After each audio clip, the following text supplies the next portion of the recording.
Good morning, students of Standard 4. How are you, children? I hope you all are fine and safe. Today we are going to start the English reader. So open your English reader, lesson number 5 and page number 27.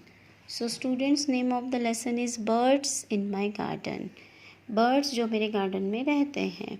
I live in a house surrounded by the beautiful green garden. The garden has a soft grass, many plants. There are a number of fruit trees in my garden. At first glance, the garden appears to be very quiet and many birds and small animals live in it or visit frequently. Okay मेरा house जो है वो बहुत सुंदर garden से surrounded है. वहाँ पे बहुत सॉफ्ट ग्रास है, बहुत सारे प्लांट्स हैं, बहुत सारे फ्रूट्स के ट्रीज़ हैं. सबसे पहले मेरे गार्डन में आते ही बर्ड्स की आवाज़ शुरू हो जाती है. बहुत सारे स्मॉल एनिमल्स रहते हैं और बहुत सारे बर्ड्स वहाँ पे घूमने भी आते हैं. Every morning I awaked by a sweet song of cuckoo. The song is so sweet that I just lie in a bed listening to the song until the bird flies away. मुझे सुबह कुक्कू की जो आवाज़ है वो मुझे जगाती है और जिससे कि मैं म्यूज़िक सुनता हूँ उसका और बर्ड फ्लाइज अवे और बर्ड्स भी उस समय सारे बर्ड्स गाना गाती रहती हैं. When I come back from my school every day, I sit on the balcony and see various beautiful colorful birds come and perch me on the trees. Okay जब मैं स्कूल से आता हूँ तो मैं बालकनी में बैठता हूँ तो वहाँ पर सारे कलरफुल बर्ड्स जो है वो कुछ ना कुछ हरकतें करते हुए मुझे दिखाई देते हैं. Some come to rest while others come to sing. कुछ सोते हैं, कुछ गाना गाते हैं. Some even come looking for the food. कुछ खाने की तलाश में होते हैं. It is always a pleasure to watch them. मुझे उन्हें देख के बहुत अच्छा लगता है. I just sit quietly so that they are not disturb. मैं चुपचाप बैठता हूँ जिससे कि वो डिस्टर्ब ना हो. I have seen the beautiful orioles, spotted doves, pigeons, mynas and woodpeckers, fan-tailed flycatchers and others many more birds whose names I have yet to find out. They sing, dance, display and their beautiful colors. Okay बहुत अलग अलग तरीके के birds आते हैं, पूरे के पूरे गार्डन में अपने कलर बिखेरते हैं. It is a quite and treat to watch them. There are so many nest of the some little chirpy sparrows that often come into my home and looking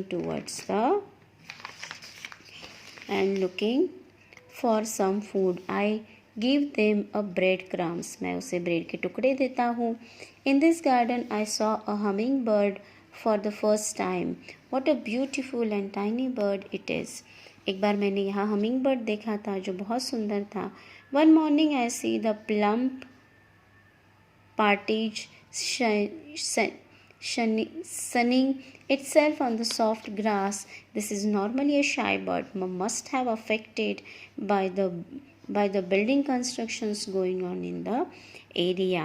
एक बार मैंने एक छोटा सा बर्ड देखा जो कि क्या हुआ था, उसे कुछ घाव लग गया था. हो सकता है यहाँ पे जो कोई कंस्ट्रक्शन होता है बिल्डिंग का उस वजह से उसे घाव लग गया हो. He came to take a refugee in my garden. वो मेरे गार्डन में कुछ समय के लिए था. It is so sad that the habitats of poor birds and animals are being destroyed to the construct building roads and houses for the human beings. On the other hand, some people keep the bird in the cages to listen their songs. They forget that it is punishable offense to the keep bird in the captivity. Understood. कुछ लोग क्या करते हैं, अपनी खुशी के लिए birds को अपने घर में इस तरीके के पिंजरे में रखते हैं. तो वो रॉन्ग है, वो गलत है, क्योंकि पिंजरे में रखे हुए बर्ड्स कभी गाना नहीं गाते. ये एक तरीके का ऑफेंस है. It is also the form of cruelty of them. How would you feel if you were force to live always with in a 4 walls of a small room. आप अपने लिए सोचो, अगर आप एक रूम के अंदर बंद हो करके आपको सारे काम करवाए जाए. Is it possible? No. Follow the principle live and let live. एक प्रिंसिपल हमें हमेशा फॉलो, जियो और जीने दो.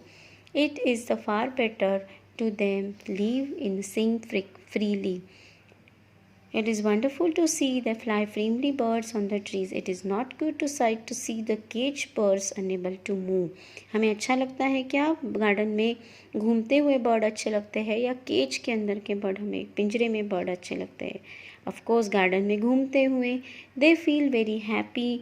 Look at the most beautiful when they live and more about the freely in the nature. वो नेचर से प्यार करते हैं और उन्हें उड़ना बहुत अच्छा लगता है. Goodbye children, your lesson is finished.